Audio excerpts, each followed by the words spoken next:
Hilmi kembali melanjutkan hari-harinya seperti biasa. Setiap pagi dia pergi ke kantor untuk bekerja dan pulang di siang hari untuk makan siang.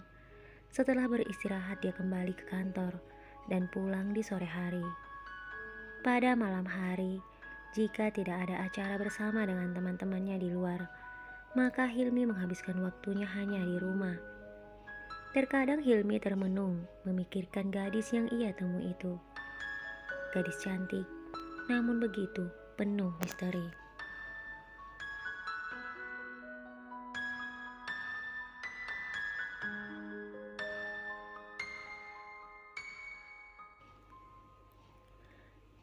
Entah mengapa, di hati kecilnya yang paling dalam, Hilmi berharap bisa bertemu kembali dengan wanita tersebut. Sesekali, Hilmi juga menelpon Bima dan terus menanyakan kapan Bima akan kembali. Namun Bima sepertinya ingin memberi kejutan kepada Hilmi. Dia tidak ingin memberitahu Hilmi kapan dia akan kembali ke Indonesia. Suatu hari Hilmi harus pergi untuk menemui klien di sebuah restoran yang sudah diatur oleh sekretarisnya. Hilmi berangkat seperti biasa.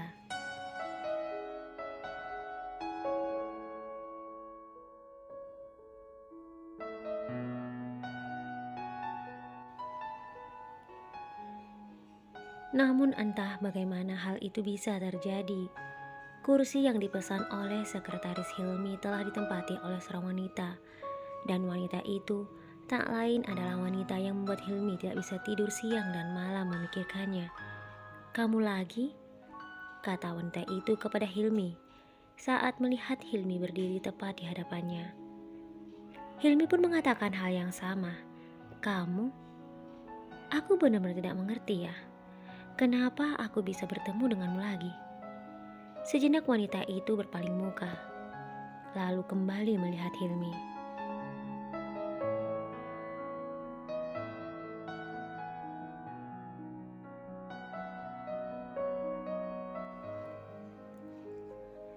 Wanita itu berkata, "Sebaiknya cepatlah pergi dari sini. Aku sedang menunggu seseorang.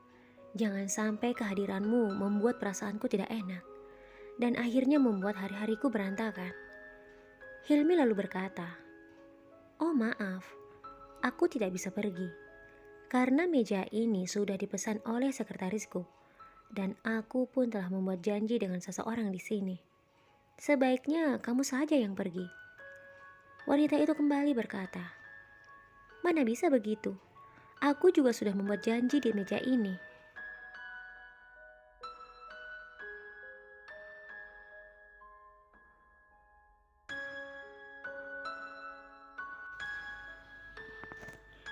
Hilmi diam saja. Wanita itu kembali berkata, "Kamu bisa mencari meja yang lain. Di sini masih banyak meja yang kosong." Hilmi mencoba menarik nafas panjang dan menenangkan dirinya menghadapi wanita tersebut. "Begini saja, aku sudah terlanjur membuat janji dengan orang di sini. Kamu pun juga kan? Bagaimana jika aku menunggu klienku di sini dan kamu pun menunggu temanmu di sini?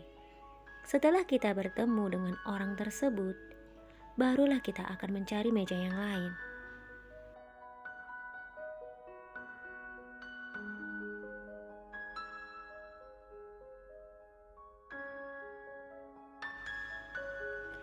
Wanita itu berkata, "Dia bukan temanku. Aku tidak pernah bertemu dengannya sebelumnya. Maka dari itu, aku tidak ingin pindah, karena aku takut nanti dia tidak bisa menemukan aku." Hilmi lalu berkata, "Terserah dia temanmu atau bukan, karena aku juga mengalami hal yang sama. Aku tidak pernah bertemu orang itu sebelumnya. Jadi kalau aku pindah meja, dia tidak akan bisa menemukan aku, karena aku juga tidak tahu berapa nomor teleponnya. Jadi kamu setuju kan dengan usulanku tadi?"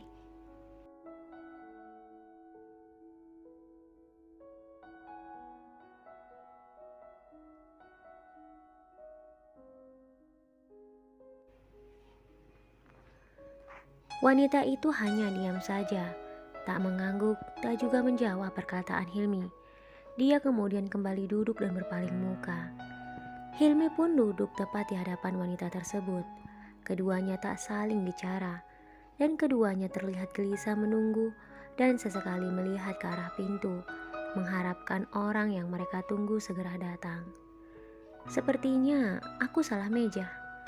Mungkin bukan di sini tempatnya. Sudah hampir 1 jam aku menunggu di sini. Tetapi orang itu tidak juga datang, kata wanita itu.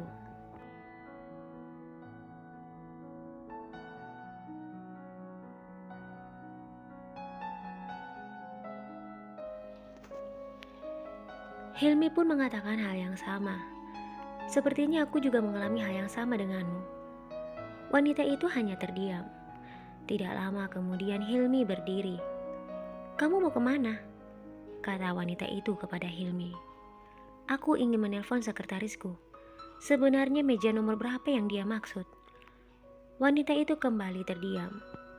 Hilmi kemudian berjalan beberapa langkah menjauhi wanita itu dan menelpon sekretarisnya untuk memastikan nomor meja yang sudah dipesan untuknya dan kliennya.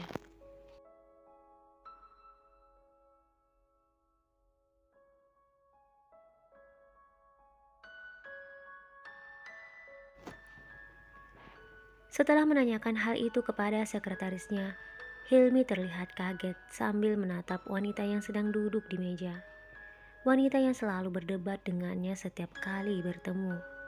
Setelah mendapatkan informasi yang cukup, Hilmi kemudian menutup teleponnya dan kembali berjalan mendekati wanita tersebut dengan sangat perlahan. Saat berada di dekat wanita itu, Hilmi berkata, "Lisa?" Wanita yang selama ini belum dia ketahui namanya berbalik melihat Hilmi.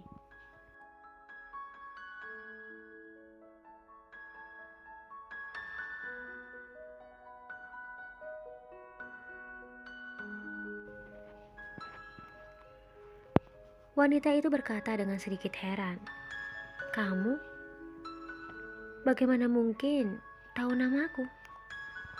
Hilmi terlihat bingung bagaimana cara menjelaskan hal itu kepada wanita tersebut. Hilmi kemudian duduk lalu tersenyum. "Jadi, nama kamu Lisa.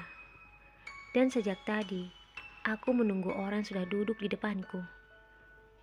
Lisa terlihat begitu kaget dengan perkataan Hilmi. "Maksud kamu, orang yang kamu tunggu adalah aku, dan orang yang aku tunggu adalah kamu?" tanya Lisa. Hilmi mengangguk lalu tersenyum.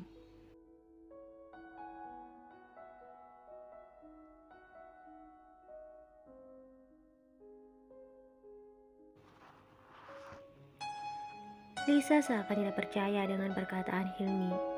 Lisa kembali berkata, "Jadi kamu pemilik perusahaan itu, bersama kakakmu yang dulu pernah cacat?" Hilmi mengangguk. "Jadi kamu yang bernama Hilmi?" Hilmi kembali mengangguk lalu berkata, "Kamu sendiri tahu dari mana kalau namaku adalah Hilmi?" Lisa memainkan jarinya. "Ayahku sering menceritakan kalian." Hilmi kembali bertanya, "Memangnya ayahmu siapa?" Lisa menyebutkan nama ayahnya. "Pak Sugeng, itu ayahku."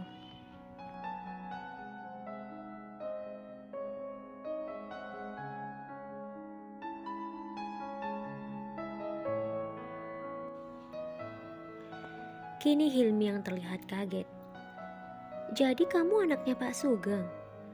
Terus yang aku dengar, Pak Sugeng sekarang keluar kota, dan dia menyuruh seseorang untuk mewakilnya bertemu denganku. Aku pikir dia menyuruh sekretarisnya atau karyawannya yang lain. Ternyata, ya Tuhan, aku baru tahu Pak Sugeng punya anak segala kamu. Lisa menatap Hilmi tajam, lalu memukul lengannya. "Siapa bilang aku galak? Ayahku bilang aku tidak boleh sembarangan kenalan dengan orang lain," kata Lisa.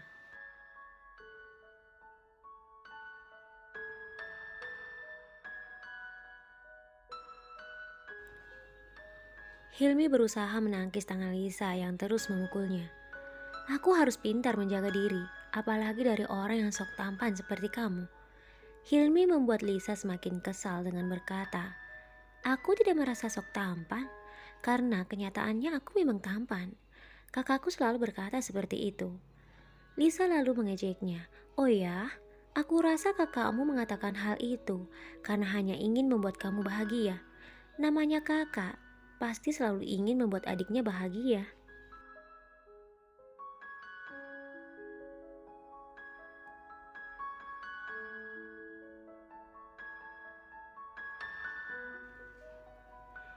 Hilmi berkata dalam hati sambil memandang wajah Lisa. Gadis ini memang tidak sama seperti gadis yang lainnya. Entah mengapa, aku merasa dia gadis yang menyenangkan. Lisa membuyarkan lamunan Hilmi. "Apa yang kamu pikirkan? Sekarang katakan padaku, apa yang harus aku katakan pada ayahku dari hasil pertemuan yang mengesalkan ini?" tanya Lisa. Hilmi tidak menghiraukannya. Dia hanya terus memandang Lisa. Hingga akhirnya Lisa kembali memukulnya dengan tasnya.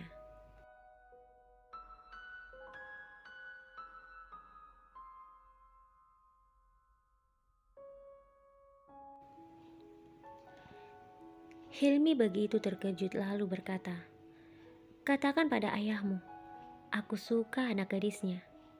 Lisa mengerutkan keningnya menatap Hilmi.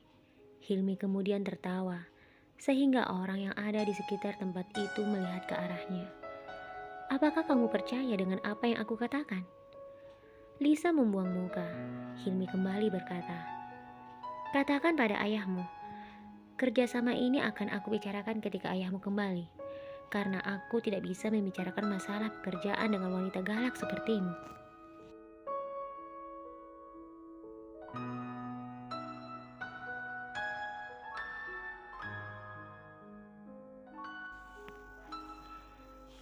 Dengan perasaan marah, Lisa meninggalkan Hilmi. Hilmi kemudian tersenyum sambil terus melihat kepergian Lisa. Sebelum melangkah keluar, Lisa menghentikan langkahnya dan menoleh pada Hilmi. Lisa membuang muka lalu kembali melanjutkan langkah kakinya. Saat di mobil, Lisa menelpon ayahnya. "Halo ayah, kenapa ayah tidak mengatakan padaku bahwa laki-laki yang bernama Hilmi itu sangat mengesalkan? Lain kali ayah saja yang bertemu. Aku tidak mau lagi bertemu dengannya."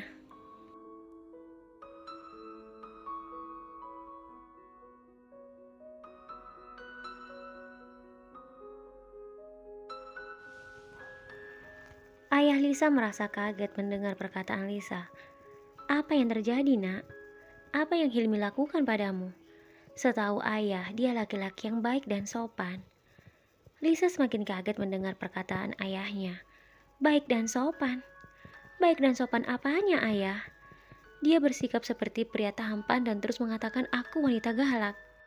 Pokoknya, aku tidak suka padanya, ayah. Mendengar perkataan Lisa, ayah Lisa tertawa. "Memangnya kapan ayah berkata kamu suka padanya, sayang?"